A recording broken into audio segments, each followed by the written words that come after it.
Salut.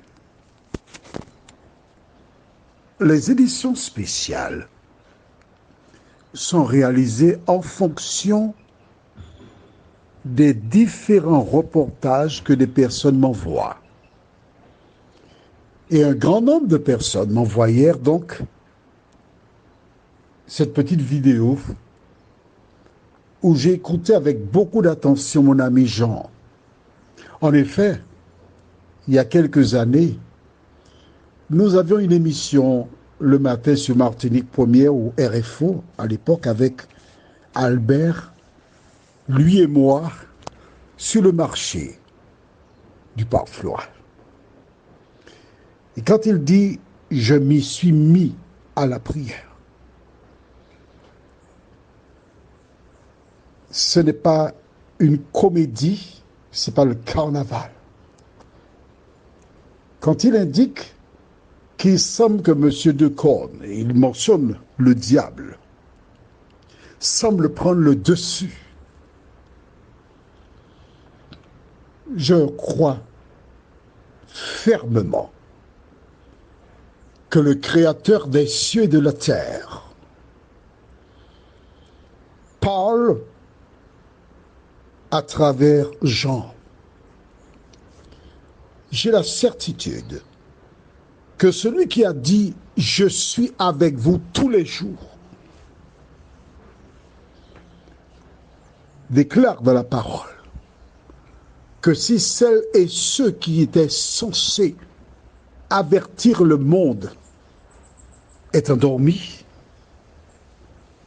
on parle d'une institution est endormie, et de chrétiens on dira ils sont endormis, que Dieu suscitera des pierres, c'est-à-dire des personnes qui ne sont pas accoutumées à ce type de discours pour interpeller, avertir, réveiller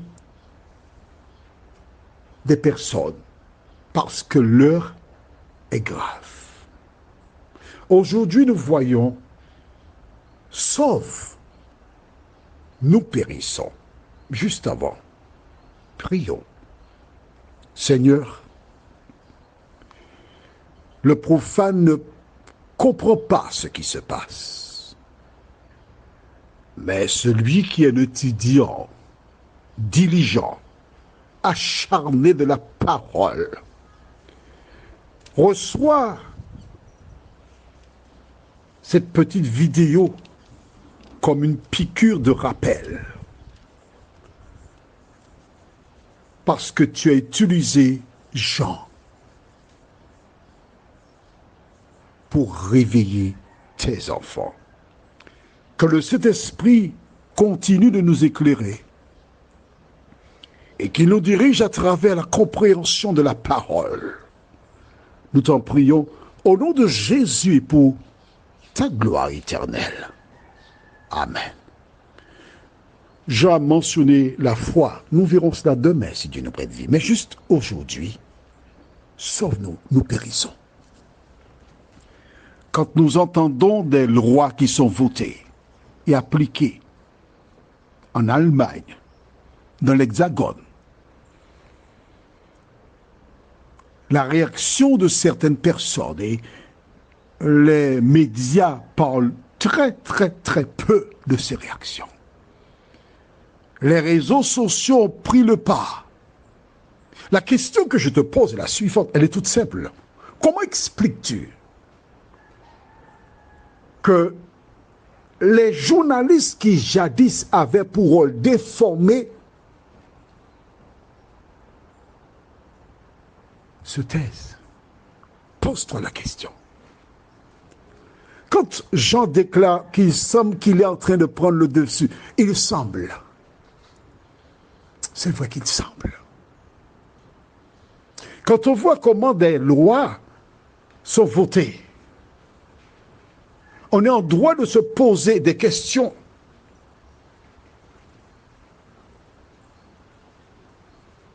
Comment peut-on s'arroger le droit de faire l'éducation sexuelle d'enfants à l'école? Ce sont des thèmes que nous verrons prochainement. Comment peut-on, lors d'une séance, demander à une petite fille et un petit garçon de se dénuder devant tous les autres élèves et autoriser ce petit garçon à poser la main sur la petite fille? Comment? J'ai en mémoire, et probablement tu m'as déjà entendu parler de cela.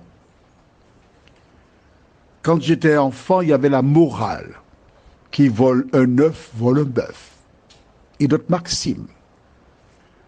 Et des gens sont montés au créneau pour dire non, l'école est laïque, ce n'est pas à elle de faire la morale.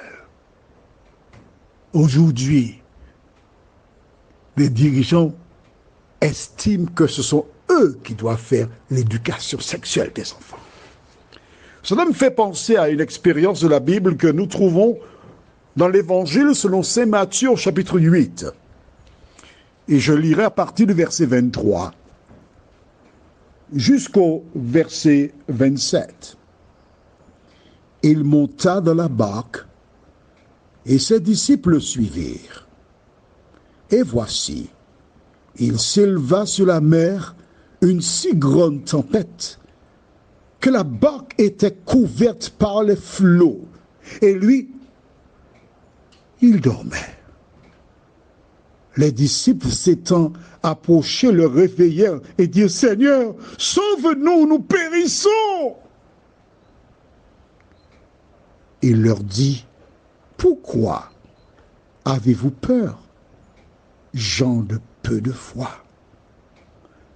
Alors il se leva, menaça les vents et la mer, et il y eut un grand calme. Ces hommes furent saisis d'étonnement. « Quel est celui-ci, disait-il, à qui obéissent même les vents et la mer ?» Ce récit de la Bible, plusieurs le connaissent, ou du moins l'ont lu sans comprendre la portée. Je voudrais t'expliquer ce récit. C'est une illustration, laquelle Monsieur de Cône, comme l'appelle Jean, je pense que je vais adopter cette appellation aussi. Il a vu Jésus dans la barque, exténué parce qu'il travaillait. Il faisait tout pour proclamer l'évangile. Et ses disciples étaient dans la barque, ils regagnaient l'autre côté, l'autre bord. Et parmi les disciples, il y avait des pêcheurs professionnels. Pas des pêcheurs du dimanche matin, mais c'était des professionnels. Et tandis qu'ils se dirigeaient vers l'autre bord, Monsieur de Cône a eu l'idée de soulever la mer, le vent, et chercher à couler la barque en la faisant couler. Les disciples, Jésus se mord noyé et il a la victoire. Aujourd'hui, quand nous regardons les lois qui sont votées, quand nous regardons ce que des gens font, quand on regarde la tenue vestimentaire, alors oui, d'accord. L'association Femmes, tu me diras non, c'est pas une raison. Oui, mais quand il y a le tour d'Éole, et puis on voit la Mercury, et puis on voit la Bacchanal, je n'ai pas le nom, hein. Pardonnez-moi, j'ai dit Bacchanal. Quand on regarde tout ce qui se passe dans notre monde aujourd'hui, mais ça n'a rien à voir avec les années 1925. Oui, c'est vrai. Nous sommes au 21e siècle. Je parle du 20e siècle. C'est l'évolution. Les mœurs s'en vont. Les crimes deviennent de plus en plus communs. Et il semble que notre monde descend. Mais je veux te dire que le Créateur des cieux et de la terre, l'Éternel des armées, même s'il semble dormir, de la même manière que Jésus s'est levé pour menacer les vents et les flots, il se lèvera. M. Decaune n'aura pas le dessus. Prions, notre Seigneur et notre Dieu. Nous te remercions de nous interpeller. Nous te remercions d'avoir utilisé Jean afin de rappeler à celles et ceux qui, conformément à la métaphore donnée par Jésus, les 10 vierges, toutes s'assoupirent. Alors que certaines personnes déclarent être l'Église de Dieu, et quand on regarde leurs actions pour interpeller, elles sont minimes. Mais alors, si elles ne peuvent pas, ces églises, remplir la mission, tu utiliseras encore des hommes comme Jean et d'autres encore pour dire à tous de prier. Merci de nous conduire, ô Dieu, une fois de plus nous t'en prions. Au nom de Jésus et pour ta gloire éternelle. Amen. Je te souhaite une bonne journée et n'oublie pas, prie. Il y a des conditions à remplir? D'accord, on en parlera demain, si Dieu nous prête vie. Passe une bonne journée.